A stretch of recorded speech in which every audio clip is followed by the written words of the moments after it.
Bismillahirrahmanirrahim. Assalamualaikum warahmatullahi wabarakatuh. Alhamdulillah, salatu wassalamu ala Rasulillah wa ala alihi wa sahbihi wa man walahu wa ba'd. Salam daripada bumi Madinah Al-Munawwarah, kota suci yang diberkati lagi dimuliakan, kerana di sini adanya baginda Nabi kita sallallahu alaihi wa ala alihi wa sahbihi wasallam.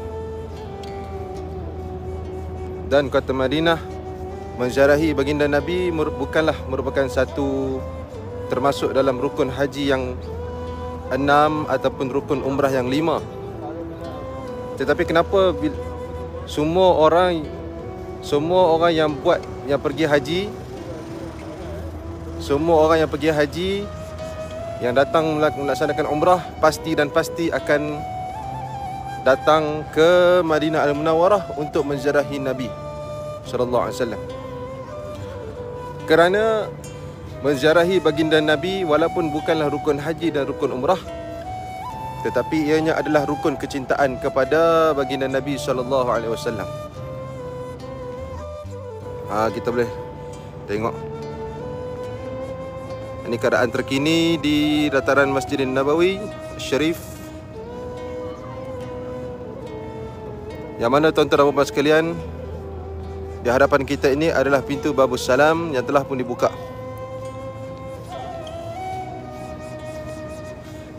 Ini saya lihat, saya bawa kita berjalan-jalan. Di sebelah janub, sebelah selatan barat Masjid Nabawi, adanya sebuah masjid yang dipanggil sebagai Masjid Al-Ghumamah ataupun Masjidil Musalla, juga nama lainnya. Di sana yang ada kubah banyak itu, dia buka pada waktu selepas salat maghrib. Kita boleh masuk, kita boleh solat. Kapetnya tenggelam kaki, best. Kemudian di belakang sana juga adanya Masjid Sayyidina Abu Bakar As-Siddiq, Masjid Sayyidina Ali. Di sini pukul 1.50 tengah hari, petang. Ini adalah bangunan lama pejabat imam-imam Masjid Nabawi. Dan saya nak bawa, panas juga sini hari ni. Saya nak bawa tuan-tuan semua kita menziarahi ataupun kita tengok tempat yang dikatakan Suq Al-Manaqah. Suq Al-Manaqah merupakan tempat pasar kurma sejak zaman berzaman daripada zaman Nabi kita lagi. Yang mana Suqul Manaqah ini terletak di mungkin pintu 17 ataupun 18 Masjid Nabawi. Sebelum pintu ni ditukar, ada banyak nombor. Bukan, pintu nombor 7. Ini Suqul Manaqah. Saya tak pergi dekat lah, panas. Tetap boleh lihat kawasan Suqul Manaqah, tempat Sayyidina Abdul Rahman bin Auf berniaga, akhirnya menjadi jutawan semula setelah mana beliau berhijrah daripada Mekah. Ini kawasan Suqul Manaqah, dekat pintu nombor 7. Dan yang warna putih itu adalah Masjid Sayyidina Ali. Masjid Sayyidina Ali dibina pada zaman kerajaan Turki Osmaniyah. Itu adalah tapak di mana tempat Sayyidina Ali ketika mana beliau menjadi khalifah. Beliau mendirikan solat sunat hari raya. Dan hujung sekali kita boleh lihat, hujung sekali itu adalah bukit apa itu? Jabal Uhud.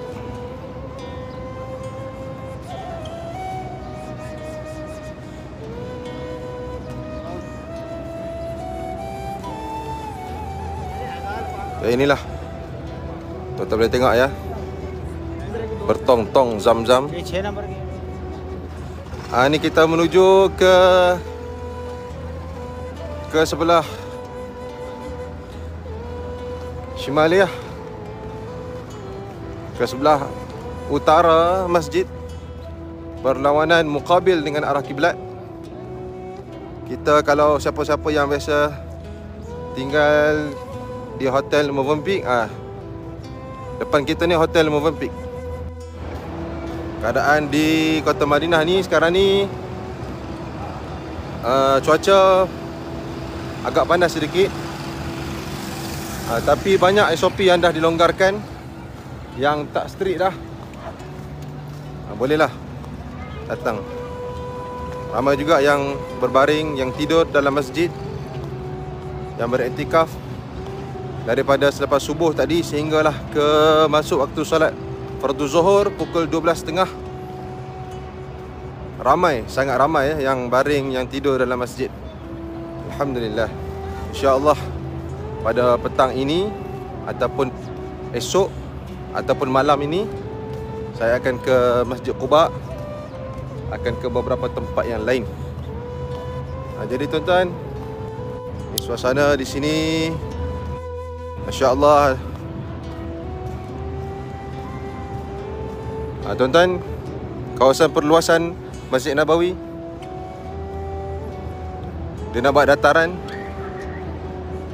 Jumlah payung kesemuanya lebih kurang 240 payung elektronik yang sebahagian besarnya dibiayai oleh Sultan Brunei. Dan kita boleh tengok ada pokok-pokok di sana. Itulah yang mutawif kita biasa bawa, biasa tunjuk kita tempat yang dinamakan Saqifah Bani Sa'idah.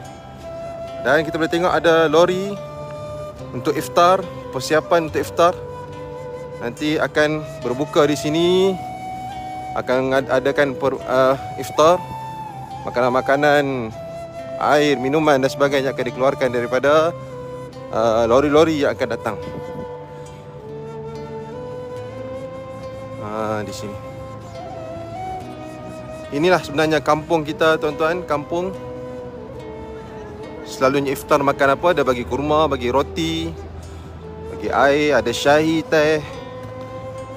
Orang utara panggil ayak teh.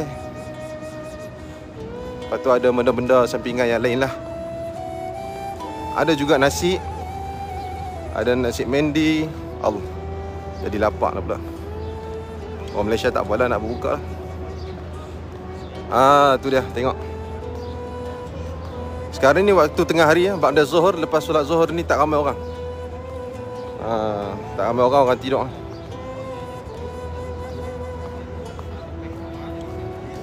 Ni sebelah belakang Masjid Nabawi.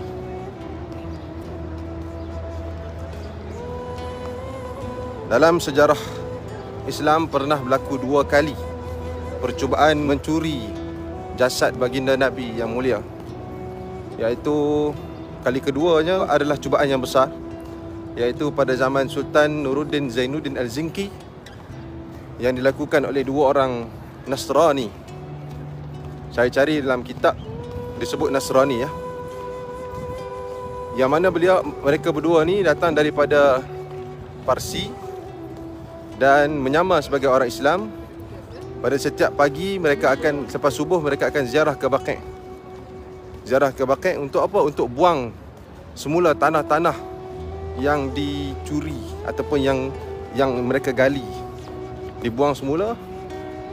Yang mereka gali di bawah rumah mereka. Rumah mereka ini terletak, kita kata 20 kaki, lebih kurang 20 kaki daripada kubah hijau baginda Nabi. Maksudnya dekatlah, dekat sangat dengan kubah hijau. Dan mereka dibiayai oleh puak-puak Nasrani daripada Parsi, daripada beberapa pakatan yang lain untuk mencuri jasad agung baginda Nabi SAW. Mereka menyamar sebagai orang Islam. Mereka mendalami ilmu fikih, ilmu fiqah, ilmu akidah, ilmu qiraat, sehingga kan penduduk Madinah pada masa itu terpedaya dan terpedaya dengan penyamaran mereka sebagai orang Islam. Dan kemudian mereka diberi kedudukan yang kita kata jawatan. Ada jawatan-jawatan tertentu dalam kalangan penjaga Masjid Nabawi. Dan mereka ni ada banyak duit. Orang Nasrani ada banyak duit, dua orang tu. Mereka, kita kata, tabur duit lah, sedekahnya, buat bina bangunannya, sehingga mereka disangkakan oleh penduduk Madinah sebagai orang yang baik. Tapi pada suatu ketika Sultan Nuruddin Zainuddin Az-Zinki, bila bermimpi, Rasulullah datang dalam mimpinya 3 kali. Wahai Nuruddin, selamatkanlah aku. Baginda Nabi kata begitu. Kemudian Sultan Nuruddin Zainuddin Az-Zinki, dia mengerahkan supaya dibuat jamuan besar-besaran di kota Madinah. Keluarkan semua penduduk kota Madinah. Keluarkan semua penduduk kota Madinah daripada Madinah. Aku adakan jamuan di satu tempat yang lain. Maka dikeluarkan ramai-ramai, buat jamuan. Yang mana pada masa itu Nabi kita tunjukkan dalam mimpi Sultan Nuruddin Zainuddin Az-Zinki 2 orang wajah Nasrani yang cuba untuk mencuri jasad baginda yang mulia. Maka Sultan Nuruddin ni selepas mana selesai buat majlis makan-makan, beliau bersalaman seorang demi seorang seluruh penduduk kota Madinah pada masa itu, tapi tak nampak pun 2 orang wajah yang Nabi kita maksudkan. Setelah diselidik, katanya oleh bahagian tenteranya, ada lagi 2 orang yang masih lagi belum keluar. Orang ni orang alim, orang soleh. 2 orang ni orang yang baik. Kita kata amir, ketua bagi penduduk, ketua bagi bahagian-bahagian tertentu penduduk kota Madinah. Maka Sultan Nuruddin Zainuddin Az-Zinki pun perintahkan, jom kita pergi tengok rumah dia. Bila sampai ke rumahnya, takdir Allah, mereka menjumpai terowong di bawah kapet. Ini disebut dalam kitab. Jumpa terowong di bawah kapet.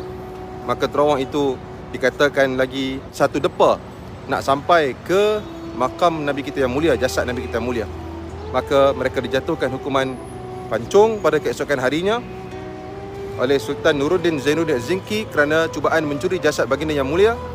Dan sejak itulah dalam kitab menyebut dibinakan 10 kaki daripada surface permukaan tanah sehingga ke bawah sekali. Dibinakan tembok yang tebal yang diperbuat daripada konkrit dan tembaga untuk melindungi jasad baginda Nabi, sehingga akan dikatakan hampir mustahil untuk orang yang akan dapat menembusi makam jasad baginda Nabi yang mulia. Tetapi kita membaca hadis, di akhir zaman nanti akan turun Nabi Allah Isa AS. Yang sekarang Nabi Isa berada di langit yang kedua, masih lagi hidup. Ada 4 orang Nabi masih lagi hidup sekarang. Hidup jasad dan roh, jasad dan roh. Salah seorang daripada 4 orang Nabi yang hidup itu adalah Nabi Isa AS. Isa ibn Maryam, Isa anak Maryam. Beliau akan turun daripada langit kedua untuk membunuh Dajjal, dan beliau akan mengikut syariat baginda Nabi kita SAW.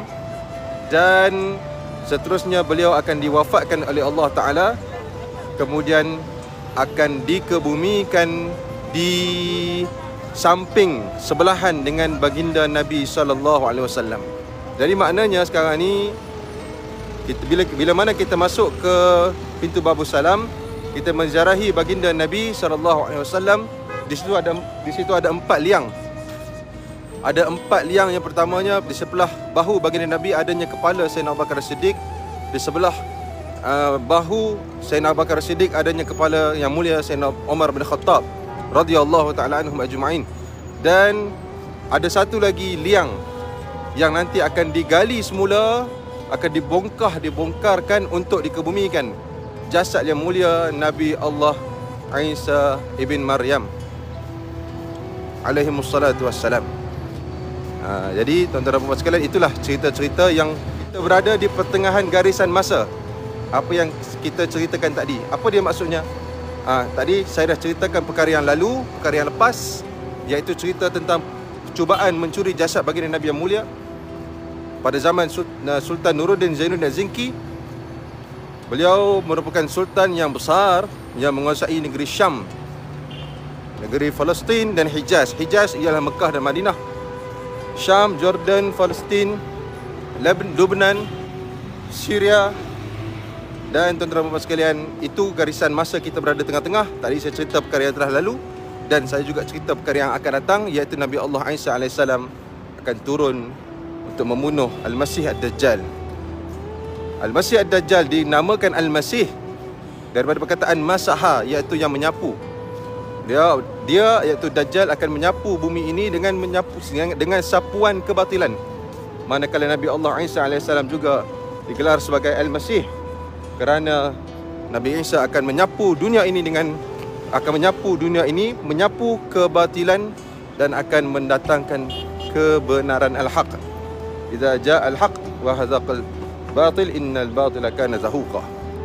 Dan teman-teman sekalian, saya berada di hadapan Olimpik. Jom kita jalan-jalan, kita tengok hotel-hotel yang tuan-tuan pernah menginap, lebih kurang 150 meter daripada dataran Masjid Nabawi. Tuan-tuan boleh tengok. Jadi itulah tuan-tuan dan puan sekalian, apabila kita ingin menambah keimanan kita kepada Allah Subhanahu Wa Taala, maka kita luangkan masa kita untuk mengikuti kuliah pengajian. Apatah lagi dalam bulan Ramadan yang mulia ini, kan? Nabi kita bersabda, "Idza marartum bi riyadil jannah farta'u." Apabila kamu lalu di taman-taman syurga, maka kamu singgahlah. Farta'u, kamu singgahlah, Nabi kita bagi tahu. Kan? Apa dia taman syurga? Iaitulah majlis ilmu. Majalisul zikri, majlis-majlis ilmu ataupun majlis-majlis zikir. Yang mana kita hari ini kita berada di kota Madinah. Para jemaah daripada serata dunia datang ke kota Madinah. Salah satunya adalah untuk nak masuk ke dalam Raudah. Memanglah Nabi kita bersabda, "Ma baina baiti wa minbari raudhatun min riyadil jannah." Tetapi walaupun orang bertalu-talu nak masuk ke Raudah, tapi kita juga mengingatkan diri kita untuk tidak lupa kita pulang nanti ke negeri asal kita, ke Malaysia, ke Indonesia, ke Brunei, ke Fatani, ke mana lagi, ke negara-negara kita. Tidak lupa juga untuk kita masuk ke dalam Raudah yang ada di negara kita, iaitulah majlis-majlis ilmu. Nabi kita bersabda, "Farta'u", kamu singgahlah majlis ilmu.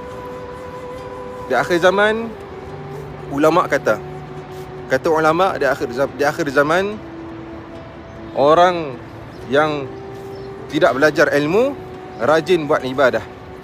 Orang yang ada banyak ilmu jadi malas buat ibadah. Itu kata ulama. Maka dunia jadi terbalik di akhir zaman. Maka kita sama-sama kita tafaqquh, kita mengambil peluang pada bulan Ramadan al-Mubarak yang diberkati oleh Allah Subhanahu Wa Taala yang mulia ini, untuk kita tafaqquh, untuk kita tazakkur, untuk kita tafakkur kepada Allah Subhanahu Wa Taala. Ini adalah kawasan di belakang hotel ODST, yang mana di sini, di seberang jalan sana tu adalah tempat makan, tempat beli barang, tapi semuanya Pakistan lah. Siapa yang nak tengok barang-barang Pakistan, nak minum syahi Pakistan, datang ke belakang hotel ODST, ada terowong masuk. Dia ada jalan bawah ni, tembus ke sebelah sana.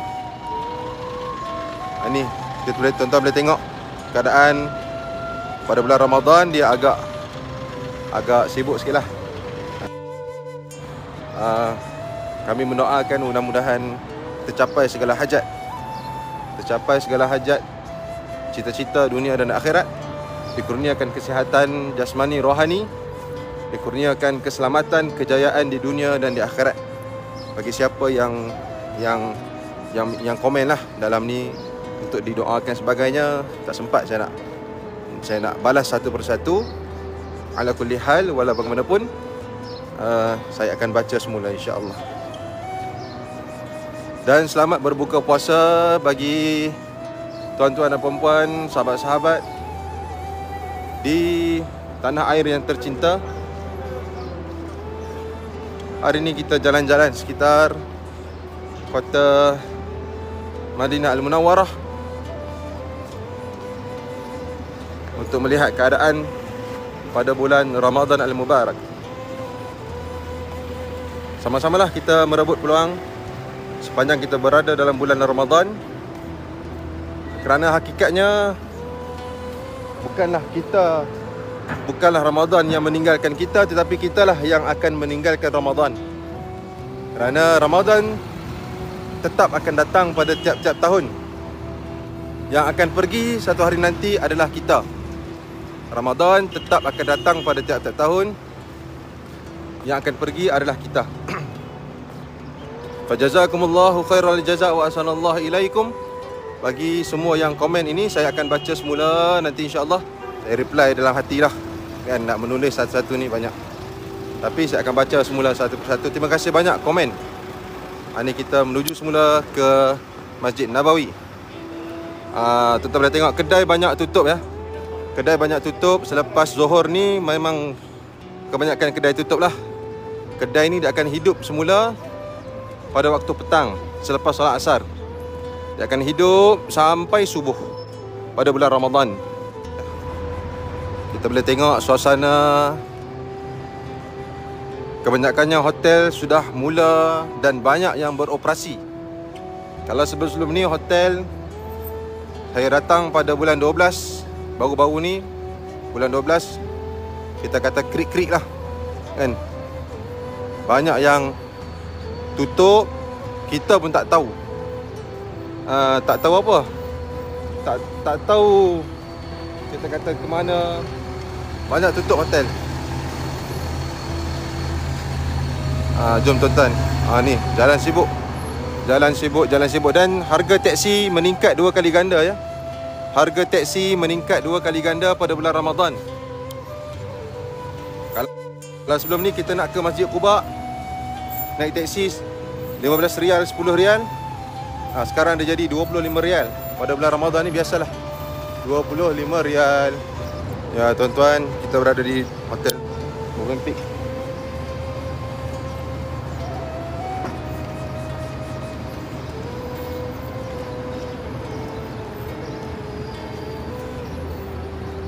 Tu dia.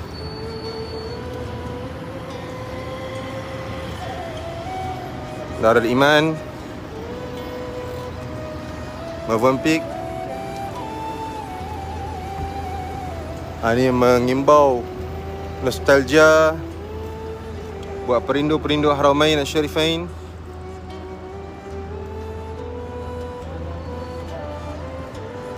Apabila kita berjalan di atas dataran Masjid Nabawi ataupun di sekitar hotel, maka kita perlulah berjalan dengan merendah hati. Assalamualaikum warahmatullahi wabarakatuh. Kerana apa yang kita pijak di sini adalah tapak-tapak rumah para sahabat Nabi yang mulia, para Ansar yang berkorban. Nabi kita sangat sayangkan Ansar. Tuan-tuan tengok, nak masuk ke Masjid Nabawi sudah tidak perlu lagi tunjuk tasrih, tunjuk permit. Tawakkalna tak perlu ya, terus boleh masuk. Terus boleh masuk macam biasa. Berbeza dengan 2-3 minggu yang sudah. Ini satu perkara yang baguslah. Kemudahan dan bebas. Saya akan masuk ke Masjid Nabawi.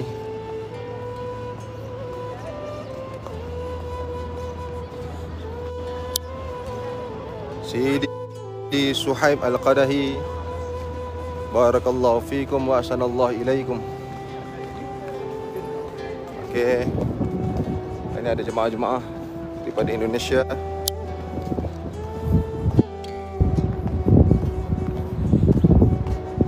Daripada Indonesia.